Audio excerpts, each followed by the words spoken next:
Step 5, you're under contract. Now what? Let's recap. At this point, you and the seller have agreed to the terms of your purchase agreement. Now, there's a lot that needs to happen now. This is when it gets good. And by good, I mean there's a lot of work to be done.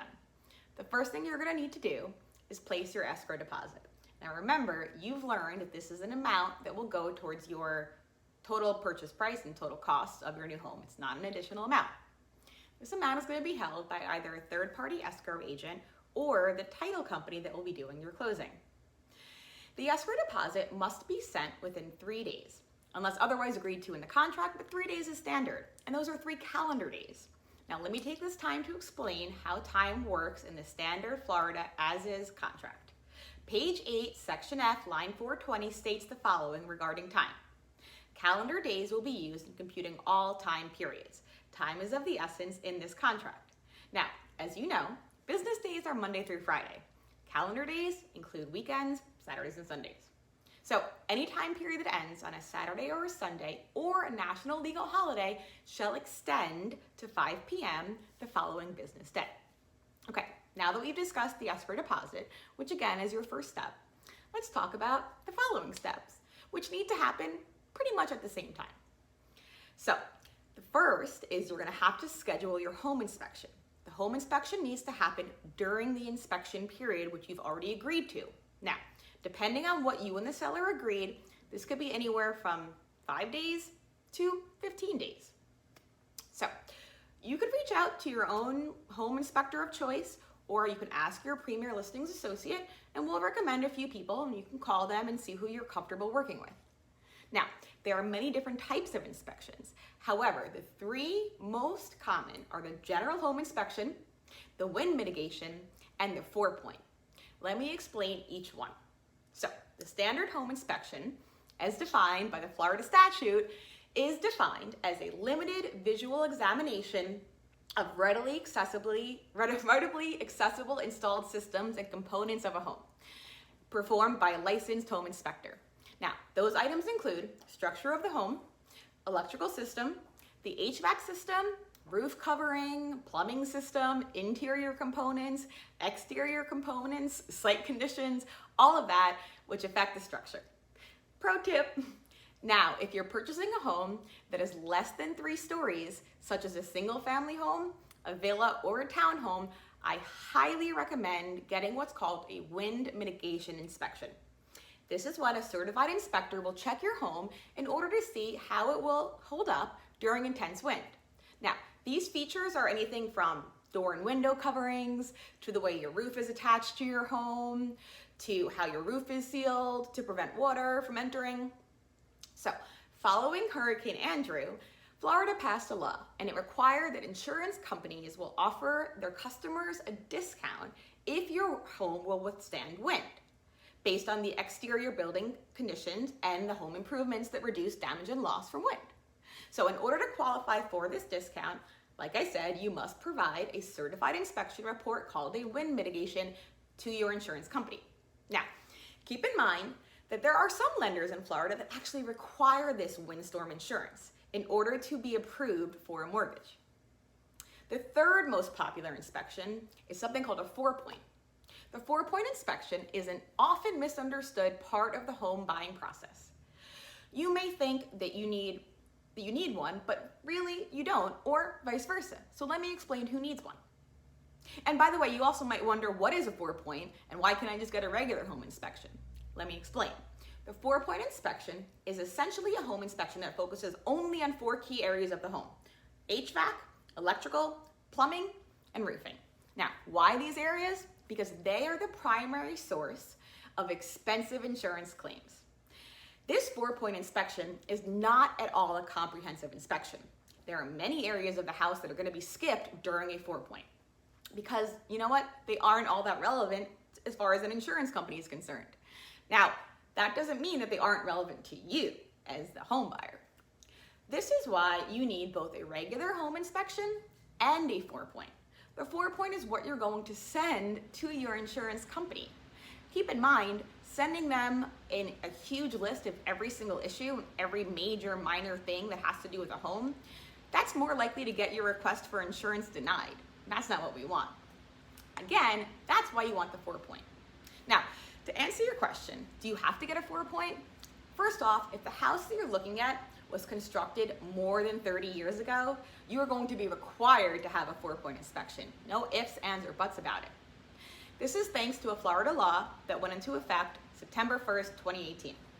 Now, speaking more generally, the older a home is, the more likely it is that an insurer is going to request that 4-point.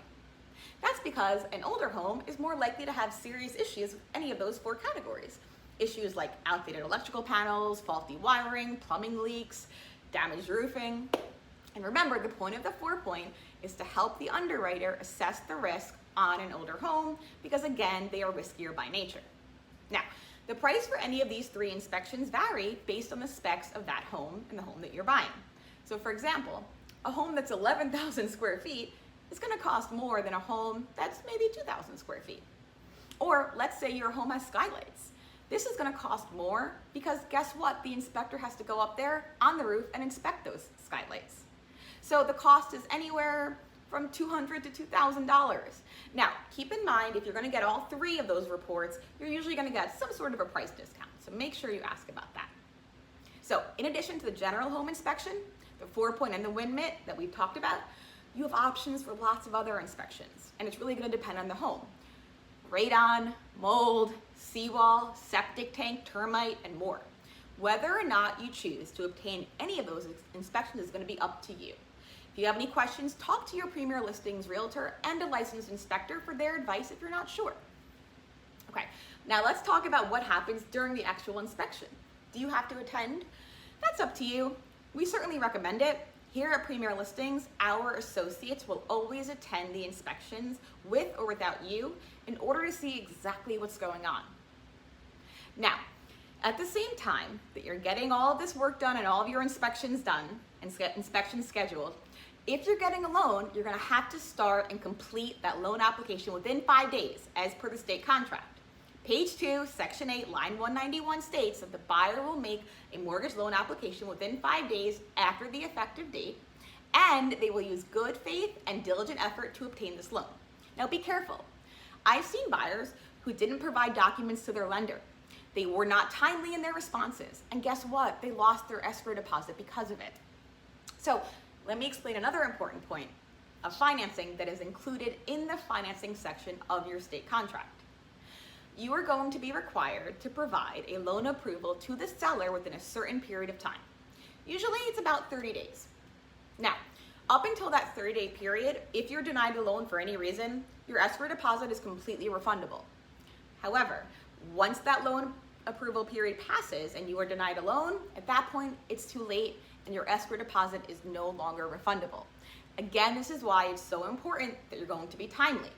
Now, you've made your escrow deposit, you've started your loan application, and you're working closely with your lender. You're also going to need to apply to the association, if there is one, of course. Now, as per the homeowner association or the condo association disclosure that you signed to go under contract, you are obligated to apply to the association. Now, depending on which association, the process can take as much as 30 days. Some require credit, some require in-person interviews. It is very specific to the association. So you're going to want to work closely with your Premier Listings associate to find out more about that particular association and what are the circumstances. So by now, you should have received back your inspection report. Now, that can take anywhere from 1 to 3 days after you've actually conducted the inspection. You're going to want to review this report carefully because it will disclose the property condition, minor, major, and all the issues and possible repairs that are needed. Because you most likely are under an as-is contract, the seller is not obligated to make any repairs or provide any credits. So keep that in mind. And as the buyer, you have 3 choices. Choice number 1, if you're okay with the inspection report and its as-is condition, you're going to continue to move forward. Choice number 2, work with your Premier Listings realtor, and you can either request a credit or a repair of any item of the report, even though it's not required. And number 3, if there's just too much wrong, you can decide to cancel the report and your escrow deposit is still completely refundable. Now, remember, All of this must be done during the inspection period. And remember, that is the time during which you can cancel for any reason. After that, you can no longer cancel unless, of course, there's a financing denial. If for some reason you need more time, you can work with your Premier Listings associate and you could request from the seller that they extend that inspection period. Maybe you're still waiting for an inspection to return or something of that nature. Now, we discussed placing your escrow deposit, remember within 3 days, starting your loan application, again, 5 days, working closely with your lender, applying to the association, and getting all of the inspections for your new home. You're doing the bulk of the work. Congratulations. At this point, when the inspection period has passed, you are now going to continue to work closely with your lender regarding any additional documents they might need, any paperwork that's necessary, until you get your loan approval. Now at that point, you're going to move on to closing and the final step of the home buying process, which is closing day, which in my opinion is the best day of all. Thanks for watching this video and looking forward to the next one, the last and final step, closing.